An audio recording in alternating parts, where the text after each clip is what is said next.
Olá, você que está em casa, estamos aqui mais uma vez para dar continuidade às nossas aulas de biossegurança. Muito bom dia, boa tarde, boa noite para você que está aí assistindo às nossas aulas. Meu nome é Adriana Marangon, sou professora aqui no Gran Saúde, faço parte dessa equipe fantástica de professores e o nosso intuito é trazer aqui o máximo de conhecimento para ver todos vocês gabaritando as questões aí na prova de vocês e conquistando a tão sonhada aprovação. Então, recapitulando aqui, para a gente dar continuidade hoje, segmento à nossa aula. Na última aula, a gente estava realizando ali uma bateria de questões acerca da nossa disciplina de biossegurança para poder fixar bem aquele conteúdo que nós estudamos ali, toda aquela teoria detalhadamente. Então, estávamos ali numa bateria de questões e vamos hoje dar continuidade a mais uma série de questões para fechar aí essa nossa resolução e fechar esse nosso conteúdo, tá bom? Então, fiquem comigo que a gente já vai continuar aí com uma série de questões para você fixar bem e gabaritar todas as questões da disciplina de biossegurança que vierem a cair na sua prova, tá bom? Então, quando a gente fala aí, sobre biossegurança, para começar aqui para vocês, a gente vai ali, conforme a gente for realizando as questões e for necessário, eu vou fazendo ali alguma breve revisão que precise, algum comentário necessário para te ajudar ali a rememorar e a fixar ainda mais o conteúdo, fechou? Então, vamos ali dar continuidade, ali dar seguimento. Continuando a nossa resolução, que nós paramos na última aula, a gente vai fazer aí mais uma questão quentinha, saída do forno de 2022, Banca Fundatec, tá? Questão da Fundatec, prova do Instituto de Assistência à Saúde dos Servidores do Rio Grande do Sul. E a questão traz o seguinte enunciado. O termo esterilização, conforme aplicado aos diversos tipos de materiais de uso laboratorial, significa a destruição completa de todos os organismos vivos e seus esporos ou sua remoção total da preparação. A partir do conhecimento sobre as técnicas de esterilização, observe as afirmativas abaixo. Então, nós vamos observar e julgar aí todas as afirmativas abaixo, para em seguida a gente ver ali qual é a sequência correta aqui, ok? Então vamos lá. Primeira assertiva e afirmativa traz que o calor úmido tende a ser menos eficaz do que o calor seco para esterilização. Portanto, temperaturas mais altas e períodos mais longos de exposição são necessários. Quando a gente fala de nessa questão de eficiência, de eficácia e eficiência, a gente tem que entender que o que vai ser preponderante aqui é qual é o material que eu estou querendo esterilizar. Porque existem materiais que são termossensíveis, existem materiais que são mais sensíveis ali à umidade, ao calor úmido. No caso, recapitulando aqui, só para vocês relembrarem, o calor úmido é a nossa autoclave, conhecida aí autoclave, e o calor seco são, na verdade, as estufas, tá? Então, o que vai ser preponderante aqui é o material. Se o material é resistente ao calor úmido, resistente a altas temperaturas, por quê? Na autoclave, tá? Na autoclave, que é o calor úmido, as temperaturas ali de esterilização, para eu ter uma eficácia de esterilização, é, no mínimo, 120 graus Celsius. Então, perceba que nem todo material vai ter ali essa resistência para ficar nessa temperatura aí de 120 graus Celsius. Então, o que vai ser preponderante não é, na verdade, o período de exposição, não é a questão de se o calor seco é mais eficaz que o calor úmido. O que é preponderante é o tipo de material e se ele é resistente ou não, tanto ao calor seco quanto ao calor úmido. E, assim, a gente vai definir ali qual é o melhor tipo de esterilização para aquele devido material. Então, eu posso dizer que essa primeira assertiva, ela está errada, tá? Errada, justamente por esse motivo. Entenderam? Compreenderam? Então, vamos seguindo para a segunda afirmativa, tá? Ela traz que o mecanismo de destruição microbiana pelo calor úmido ocorre por desnaturação e coagulação de proteínas essenciais aos micro-organismos, à sobrevivência daquele micro-organismo. Essa assertiva, ela está corretíssima. Por quê? Quando eu falo em calor úmido, que são as autoclaves, eu tenho que, esse processo, ele faz com que, né, a alta temperatura, que é ali, né, no mínimo para ser eficaz, temperatura de 120 graus, o que acontece? A alta temperatura faz com que a água existente ali dentro daquele micro-organismo, seja ele uma bactéria, seja ele um vírus, um protozoário, enfim, né, um micro-organismo de maneira geral, a água existente ali dentro, pela alta temperatura, ela vai ser o quê? Liberada, e vai ser o quê? E aquela célula, aquele micro-organismo, ele vai ser o quê? Desnaturado. E por essa desnaturação, ele vai ser inativado, né? Ele não vai conseguir sobreviver. Então é justamente esse o mecanismo de ação, né, do calor úmido, que torna a nossa segunda afirmativa corretíssima, tá? Então, continuando aqui, a terceira afirmativa, dando continuidade, traz que as células bacterianas com grande quantidade de água são mortas com mais facilidade. Já os esporos, ou os micro-organismos esporulados, né, que contêm uma menor quantidade de água, são, em termos comparativos, mais difíceis de destruir. Vamos agora entender por que a gente fala tanto, né, da questão dos micro-organismos esporulados. Quando a gente fala, né, de esterilização, desinfecção, a gente tem até que, como a gente já sabe, vocês estão aí cansados de saber, que os micro-organismos esporulados, eles são resistentes aí a qualquer tipo de desinfecção. Eles só são destruídos ali, inativados por meio de esterilização, certo? Até aí tudo bem. E quando eu falo sobre resistência desses micro-organismos, isso de fato procede. Por quê? Os micro-organismos que são esporos, ou que a gente chama de esporulados, eles têm uma camada em volta deles que confere essa resistência maior.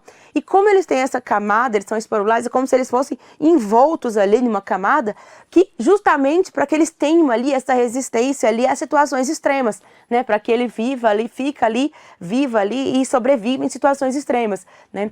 E aí, para a gente conseguir, né, inativar ou destruir esses esporos, esses micro-organismos esporulados, requer ali, né, em termos comparativos, uma dificuldade maior do que micro-organismos que não são esporulados. Então, em tese, os micro-organismos que não são esporulados, ele tem ali uma facilidade maior em desnaturar e em lisar a membrana, tá, deles. Esses micro-organismos esporulados, esse esporo, né, que é essa proteção que ele tem, ela é de alta resistência. Então, torna esse micro-organismo, como a gente já sabe, muito mais resistente do que as demais classes de micro-organismos que não são esporuladas. Então, essa nossa terceira afirmativa também está corretíssima.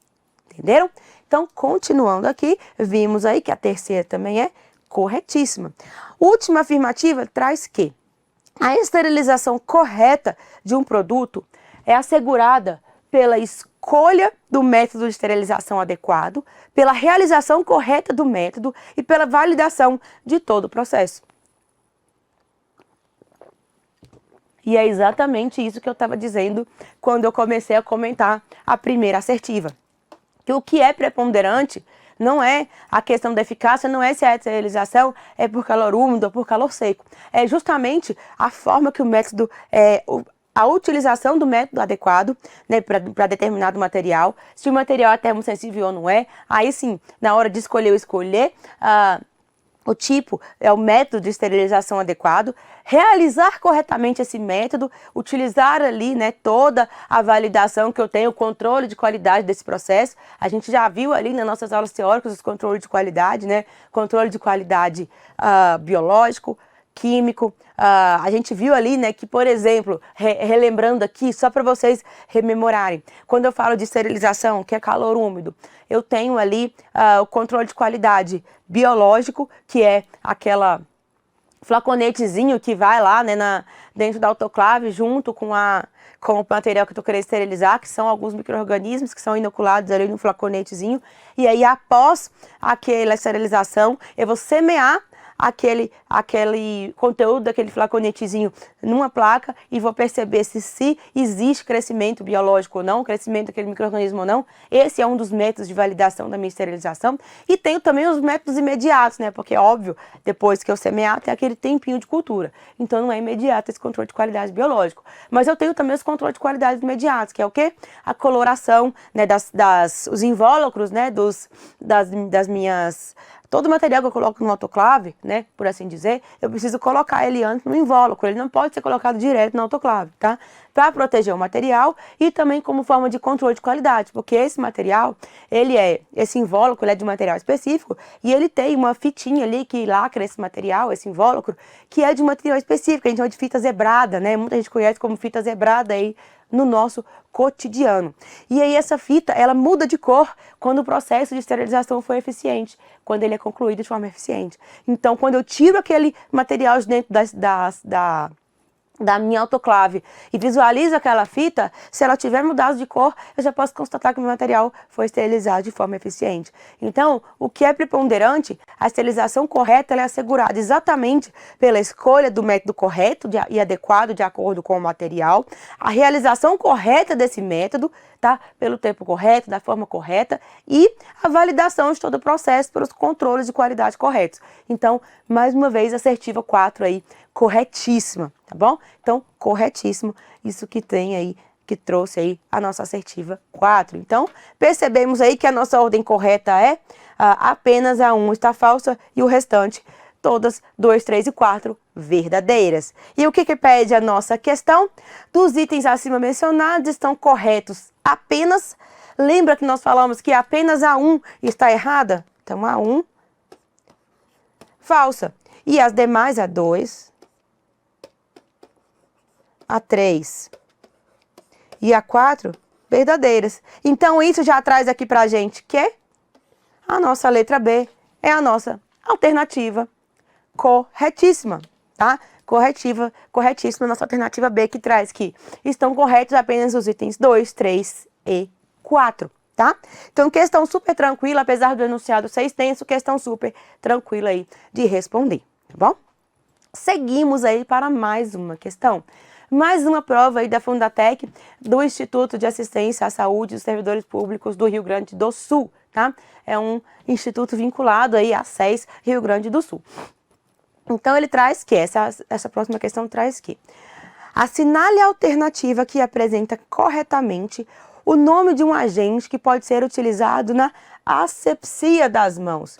Então, principalmente nesses últimos 2 anos, né, que nós vivemos aí essa rotina aí de pandemia e tudo mais, esses artigos aí, esses componentes, né, utilizados, esses agentes, componentes utilizados na asepsia da mão, viraram nossos melhores amigos, né? Então, a gente passou a andar aí 24 horas com um desses agentes aí na bolsa, na mão, nós na área da saúde, penduradinho no crachá, quem nunca andou, né, com o vidrinho ali, ou de álcool gel, pendurado no crachá, não é mesmo? Então, na nossa rotina aí, pós-pandemia, isso virou aí tradição.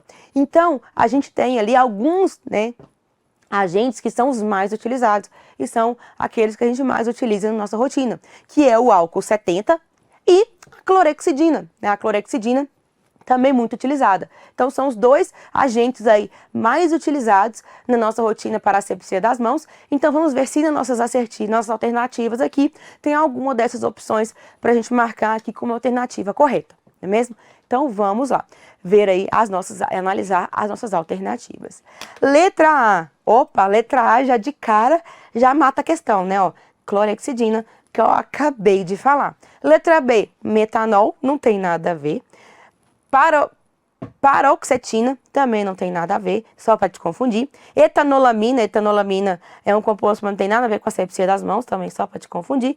E adinilina também, que só para te confundir, realmente a nossa assertiva correta, como eu disse aí, a clorexidina. Então, teria que existir aqui nessas alternativas ou a clorexidina ou o álcool 70, seriam os 2 agentes que podem ser utilizados aí, que são mais utilizados para asepsia das mãos, tá? Então, resposta correta, nossa letra A, clorexidina, tá? Então, sigamos aí para mais uma questão. Questão aí também novinha de 2021, questão da banca da aeronáutica. A prova, foi a prova aí de sargento da aeronáutica, especialista aí, especialidade laboratório, né? Essa prova pode ser feita tanto por farmacêutico quanto por biomédicos. Então, especialidade aí, especialista em laboratório. Então, essa questão, ela traz o seguinte enunciado. Em relação aos meios para evitar contaminação da equipe laboratorial, assim como dos pacientes, marque V para verdadeiro e F para falso. Em seguida, assinale a alternativa com a sequência correta. Então, vamos julgar cada um dos itens aqui para depois marcar aqui a nossa alternativa correta, ok? Então, vamos lá. Primeira afirmativa, primeira assertiva. Traz que a desinfecção destrói toda forma de vida bacteriana. Opa! Claro que não. Vocês já estão cansados de saber, porque a gente já falou várias vezes nas nossas aulas, que a desinfecção, ela destrói todas as formas de vida, não destrói todas as formas de vida microbianas, bacterianas. Todas as formas de vida só será possível a gente ter ali eficiência de destruição com a esterilização. Por quê? Porque o processo de desinfecção, qualquer que seja o processo de desinfecção, qualquer que seja o agente desinfetante que eu utilize, ele não vai ser eficiente para os micro-organismos esporulados ou para os esporos bacterianos. Lembraram? Relembraram aí a questão dos esporos bacterianos? Até falei nas questões aí para trás sobre isso, tá? Então, não, afirmativa errada. Segunda afirmativa. Antissépticos são aplicados na pele e mucosas. Gente, quando eu falo de antissépticos, é bom a gente lembrar que existem, né? De acordo aí com a classe que eu desejo ali, né, com onde eu desejo aplicar, existe cada classe de antisséptico aí, na sua concentração adequada, no seu composto, os compostos indicados para cada utilização, para utilização tópica, para utilização, né, nas mucosas, enfim. Mas, a grosso modo, posso dizer que sim, está correto dizer que antissépticos são aplicados na pele e nas mucosas. Lembram, por exemplo, aquelas soluções de enxaguante bucal? Algumas delas tem escrito lá no rótulo, antissépticos. Então, é uma solução usada na mucosa, né? Que é utilizada também a clorexidina, porém, numa concentração diferente. Tá?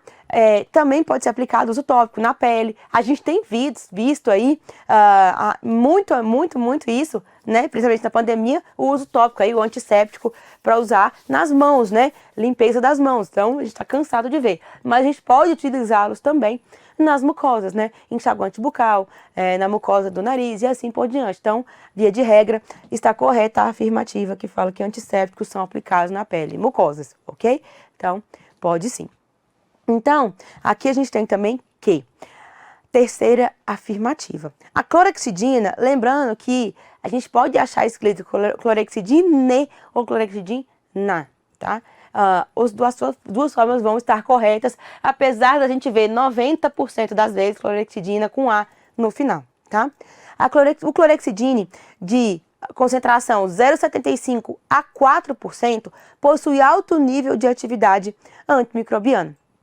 Gente, quando eu falo aí de concentração da clorexidina ou do clorexidine, a gente tem que lembrar o seguinte: a concentração do clorexidine, tá, para ter eficiência, ela vai. Interessante a gente lembrar isso, porque muitas vezes a gente confunde essa questão das concentrações, tá? Ela vai de 0,5 a 2%, tá? A 2%. Aí pode existir aí, né, concentrações maiores, né, que são ali utilizadas em ambientes hospitalares, né, que é, por exemplo, a clorexidina desgermante, que é utilizada em ambiente hospitalar com atividade ali maior antimicrobiana, tá? Aquela de uso tópico que a gente utiliza aí no nosso dia a dia ali é até 2%. Mas quando eu falo de alto nível, tá, eu tenho que relembrar o seguinte: lembram quando a gente viu na nossa aula teórica desinfecção de baixo nível, de médio nível e de alto nível? Ponto. Vou relembrar o seguinte para vocês. Quando eu falo de desinfecção de baixo até médio nível, aí eu falo de uma clorexidina até 2%, que é aquela que a gente utiliza aí rotineiramente na nossa rotina aí no dia a dia. Aquela clorexidina, você pode olhar lá no rótulo, aquela que você usa ali, clorexidina alcoólica que a gente chama, a concentração dela, se eu não me engano, vai até 2%. Mas nós temos ali uma clorexidina que é a desgermante, que é utilizada em ambientes hospitalares, que tem uma concentração maior, que ela tem uma concentração de até 5%, tá? Que ela tem uma eficiência maior, que proporciona uma desinfecção de alto nível. E o que está falando na minha afirmativa? Que a clorexidina de 0,75 a 4% possui alto nível de atividade antimicrobiana.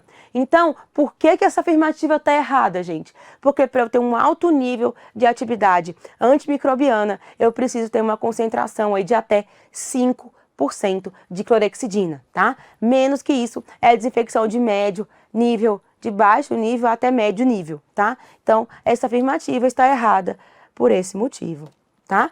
Então, percebam quanto é importante a gente fixar aí essa questão das concentrações, porque a gente pode cair em pegadinhas aí por esse motivo, tá? Então, quarta afirmativa, ela traz que a esterilização geralmente é obtida por processos físicos, como pela ação da chama do bico de Bunsen, pelos raios gama, pela autoclavação, entre outros. E aí, eu vou até voltar para mim aqui, para a gente relembrar o seguinte também, quando a gente fala aí de esterilização. Quando a gente falou lá na nossa teoria, a gente falou que existe esterilização por meio físico e por meio químico, né? A gente sabe que existe esterilização, sim, química, que é a utilização, quando é utilizado o óxido de etileno, etc e tal, a gente viu lá nas nossas aulas teóricas. Mas esse óxido de etileno, por ele ser cancerígeno, por ele ser tóxico, ele já está ali em desuso, ele é muito pouco utilizado, tá? E só para alguns materiais ali que são termossensíveis, enfim, a grosso modo ele está ali em desuso. E aí, na maioria das vezes, os processos ali que são utilizados hoje em dia, eles são ali, outro processo que era utilizado muito antigamente, que já está em desuso também, é a esterilização ali pelo formaldeído, mas já está totalmente em desuso justamente por ser tóxico e por ter um alto custo também, tá? Tóxico, cancerígeno e alto custo, então caiu em desuso, porque a gente já tem formas mais eficientes, menos agressivas ali para o profissional que está trabalhando e mais de um custo-benefício muito melhor, né? Então, hoje em dia, o que é utilizado, o que é mais utilizado são, sim, os processos físicos, tá? Entre eles, o bico de Bunsen, muito conhecido nos laboratórios de microbiologia, muito utilizado para a gente esterilizar ali a alça de Petri, quando a gente vai fazer ali, semear um meio de cultura, né? Então, o bico de Bunsen ainda é muito utilizado nos laboratórios de microbiologia. Os raios gama são utilizados, na maioria das vezes, em grandes indústrias. Por quê? Porque a esterilização por radiação, ela é um método de altíssimo custo, tá? Então, na maioria das vezes, ele ainda é utilizado? Porém, apenas em grandes indústrias de materiais médicos hospitalares. Por quê? Porque como é feito ali, né, em grande escala, uma grande quantidade de produtos que é esterilizado antes de ser entregue ali para venda, né, antes de sair, ser empacotado ali para venda, como, por exemplo, materiais que vêm esterilizados de fábrica, que a gente usa seringa, gel com agulha, tudo isso que vem lacradinho ali, vem estéreo, né, de fábrica. Então, esse processo de esterilização ali em indústria, normalmente é utilizada a esterilização por radiação. E, nesse caso, são sim os raios gama, numa determinada concentração adequada a essa esterilização que são utilizados, tá? Então, essa é a única utilização que a gente ainda tem aí dessa esterilização por radiação, tá? Porque em hospitais, em pequena escala, digamos assim, não é mais utilizado por causa do custo, porque é um custo muito mais alto, né? Além da questão da radiação ser mais prejudicial à saúde, então apenas grandes indústrias ainda acabam utilizando, né? A autoclavação, muito conhecida também, né? Muito utilizada, que na verdade aqui é mais utilizada de modo geral. Temos também estufas, enfim, né? Mas, resumidamente, para a gente responder a nossa alternativa, que é mais utilizado, sim, são os meios físicos e entre eles, a gente tem o bico de Bunsen, raios gama, que é a esterilização por radiação que eu acabei de citar, autoclavação e entre outros, e esses entre outros aí entra aí estufa e etc, tá? Então, essa é a nossa quarta afirmativa, ela está corretíssima, tá? Corretíssima. Então, temos aqui agora a nossa ordem já, né? Falso, verdadeiro, falso, verdadeiro. Vamos aí procurar a nossa assertiva correta. Falso, verdadeiro. Letra C é a nossa resposta correta. Perceberam? Entenderam o porquê que cada uma dessas assertivas está certa, está errada? Porque mais importante do que acertar a questão, gente, eu sempre gosto de dizer isso a todos os meus alunos. Quando você acerta uma questão, é importante saber que você acertou a questão porque você sabia aquele conteúdo. Porque quando você acerta uma questão apenas porque você chutou aquela questão, aí você tem que acender o sinal de alerta, né? Por isso que eu sempre faço questão de explicar, de dizer por que está certo, por que está errado, para você fixar ainda mais esse conteúdo e entender por que você está acertando, por que você está errando, para você não cometer mais esse erro em nenhuma outra resolução de questões que você for fazer aí no seu processo de estudos aí de biossegurança. Fechamos? Então vamos continuar aí, fechamos essa questão, vamos dar continuidade à nossa próxima questão. Questão da Universidade Federal de Mato Grosso, uma prova também de 2021 para farmacêutico bioquímico. Temos aí o seguinte enunciado: a biossegurança é a ciência voltada para prevenção, controle, minimização ou eliminação de riscos de dano ou acidente advindos da prática em laboratório para a proteção da saúde humana, animal, do meio ambiente e da qualidade dos trabalhos desenvolvidos. A coluna da esquerda, que na verdade é a coluna de cima aqui na nossa resolução, apresenta tipos de procedimentos em biossegurança, e a da direita, que na verdade é essa de baixo, a aplicação de cada um desses procedimentos. Numere a coluna, a segunda coluna de acordo com a primeira, tá? Então, vamos lá entender aí cada uma dessas assertivas e numerar com cada um desses procedimentos, tá? Qual é a numeração correta. Então, a ordem correta. No procedimento número 1 é desinfecção com álcool 70. Número 2, descontaminação com hipoclorito de sódio a 0,05. E o número 3, limpeza com água e sabão. E quarto, esterilização em autoclave. Então vamos entender e ler aí cada um desses procedimentos para entender aí qual desses processos é o mais indicado. Primeira assertiva: bancadas de trabalho, superfícies tocadas com frequência, maçanetas, refrigeradores, telefone, teclado, mouse, enfim. Qual é a forma de procedimentos aí de limpeza, tá?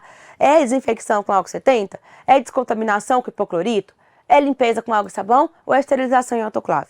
Quando eu falo, né, desses tipos de procedimento aí, quando eu falo dessas assertivas, a gente precisa lembrar o seguinte, tá? A gente precisa lembrar o seguinte: quando eu falo desses processos, a gente tem, né, os processos que são críticos, os que são semicríticos e os que são não críticos. E, por exemplo, a limpeza de uma superfície ali, de uma maçaneta, de um telefone, de um mouse, um telefone, um mouse, uma maçaneta, não é um artigo crítico, tá? Não é um artigo crítico. É considerado aí um artigo, né, não crítico, tá?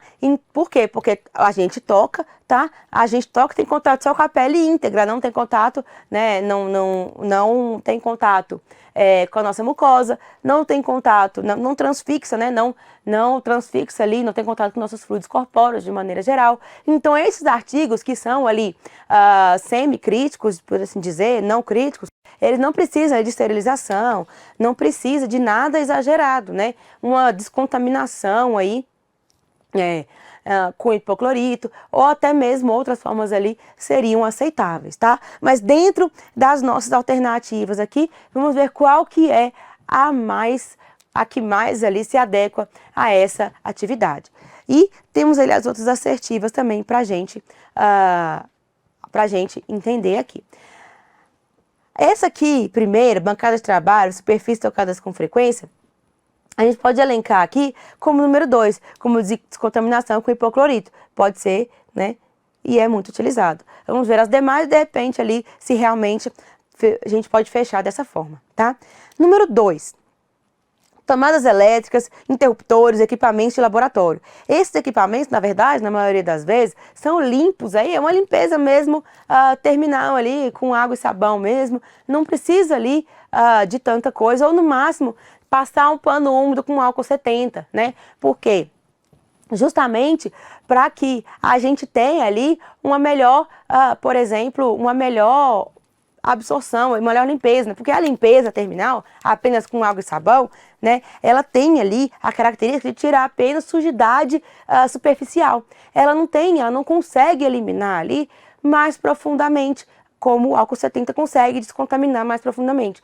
Então, quando eu falo de interruptor, equipamento de laboratório, por exemplo, uma centrífuga, como por exemplo, um equipamento, uma pipeta, aí eu tenho o costume, né, de utilizar o álcool 70 para poder limpar. Justamente porque a limpeza só com água e sabão, ela é muito superficial e não é adequada, tá? Porque não tem ali esses materiais de laboratório, eles têm ali por característica o risco de contaminar, de contato, né, ou de sujar esses materiais biológicos, esses equipamentos de laboratório com material biológico, tá? Então, se eu tenho risco, por exemplo, de uma centrífuga de laboratório, que é um equipamento de laboratório, de ter respingado ali material biológico, eu não vou poder fazer aquela limpeza terminal só com água e sabão. Eu vou precisar de algo mais eficiente. Então, por isso, se tivesse escrito aqui, tá? Se tivesse escrito aqui apenas tomadas, interruptores, aí eu poderia marcar a limpeza com água e sabão. Mas como eu tenho aqui equipamentos de laboratório, aí casa aqui com o álcool 70 por causa do risco de contaminação biológica, tá? O risco de sujidade biológica aí que esses equipamentos de laboratório têm, tá? Então, terceira afirmativa. Paredes e pisos, exceto em caso de derramamento de material biológico. Aí sim, eu posso colocar aqui como água e sabão. Por quê? Porque ele trouxe claramente aqui o exceto derramamento de material biológico. Se houvesse derramamento de material biológico, aí eu ia aqui para descontaminação com hipoclorito de novo, tá? Eu ia ficar em dúvida, né? Que aí já não ia poder ser mais ali apenas água e sabão, porque se tem material biológico, eu preciso de uma desinfecção mais eficiente. Então, como ele coloca aqui, claramente, exceto em caso de derramamento de material biológico, aí, óbvio, entra aqui limpeza com água e sabão, que é a limpeza terminal básica, ok? Última afirmativa. Última, né, assertiva. Instrumentos para transferência ou inoculação de micro-organismos, sobras de amostras respiratórias ou não para descarte. Qualquer sobra de amostra biológica antes de ser descartada, né?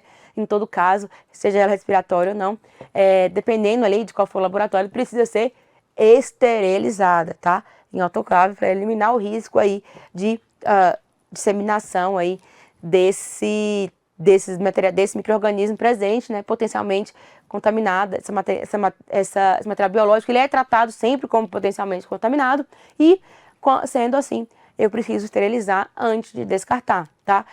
Principalmente quando eu falo aqui de instrumentos para transferência ou inoculação de micro-organismos. Aí lembram que eu falei na última questão sobre o bico de Bunsen, que eu falei sobre a alça de Petri? Então, essa alça, ela precisa estar estéril quando eu vou transferir micro-organismos, senão eu vou prejudicar e contaminar toda a minha cultura microbiológica. Então, esses instrumentos de transferência ou inoculação de micro-organismos, eles precisam estar estéreis, ou seja, precisam ter sido esterilizados ou em autoclave, ou mesmo no bico de Bunsen, né? No caso aqui, o exemplo é autoclave, para serem utilizados. Então, o último aqui, 4, tá? Então, nossa ordem ficou 2, 1, 3 e 4. Até dei um spoiler para vocês antes, né? Porque apertei aqui sem querer. Então, a assertiva A é a nossa resposta. A nossa ordem ficou 2, 1, 3 e 4. Entenderam? Então, vamos aqui finalizar esse bloco. A gente volta já já para continuar respondendo mais uma série de questões. Não sai daí, que a gente já volta.